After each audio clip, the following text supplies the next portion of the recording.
એવું જનતાને આવડતું નથી કે તમે જયારે મુખ્યમંત્રી કે કોઈ પણ માણસ કાર્યકર અહીંયા આવે જે સત્તા ઉપર હોય તે તો એની અવગણના કાગડા ન ઉડવા જોઈએ. કોઈ ભોજ્યોભાઈ જાય જ નહીં, તારે એકલાને ભણવું હોય તો ભણો, અમારે નથી સાંભળવું એવું કોઈ કહેતા નથી.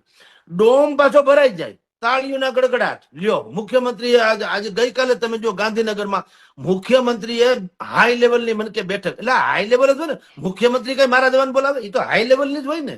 મુખ્યમંત્રી કોને કે? અને લો લેવલની બનાવે તો એનામાં ખામી કહેવાય. એટલે કાંઈ નહીં, મીટિંગ એટલે ફાઇલું બધા હરામ ખાયા હોય છે. તંત્ર વાહકો બુદ્ધિશાળીના દીકરા હોય, આઈપીએસ ના આઈએસ એમને નથી થવાતું. ઈ લોકો ઊંડલું બનાવે ને કાગળ ઉપર એવા પ્લાન દોરે તો મુખ્યમંત્રી મારી જેવા છે, એમાં ભગવાન દયા છે.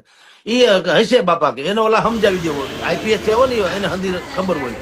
દાખલા તરીકે એમ કહીએ કે સાહેબ વાત સાચી છે, પણ અત્યારે જો અંબાલાલ પટેલની આગાહી છે, બહુ વરસાદ ભયંકર છે, એટલે આપણે આ વરસાદ જરાક રૂકી જાય ને વરાપ થાય તો આપણે અમુક પ્રકારનું મટીરિયલ પાથરી શકીશું.